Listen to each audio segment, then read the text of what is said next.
বাবাকে উইশ করলে সেটা বলতে নেই, তাহলে সেটা ফলে না, এইটুকু জানো না? মর্নিং রাহুল, তুই উঠে পড়েছিস?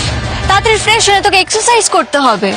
ঘরে ঢুকে রাহুলকে ঘুমন্ত অবস্থায় দেখে রাহি ভাবে, আমি বুঝে গেছি রাহুল, জিয়ার ফ্ল্যাট থেকে তোমাকে নিতে যায়নি বলে এত রাগ।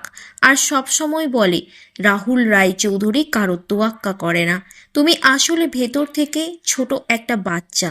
রাহুলের চোখের পাতা পড়েছে একটা। সিরিয়ালের সম্পূর্ণ পর্বটি দেখার জন্য একটি লাইক ও সাবস্ক্রাইব করুন। রাহুলের চোখের পাতাটা তুলে নিয়ে রাহি উইশ করে, আমি যেন রাহুলের সাথে সারা জীবন থেকে যেতে পারি। আমি যে ওর ভালোবাসায় বাধা পড়ে গেছি। রাহুল হঠাৎ বলে ওঠে, কি করছিলে তুমি রাহি? আমার চোখের পাতা নিয়ে তুমি উইশ করছিলে? সত্যি করে বলো রাহি, কি উইশ করলে?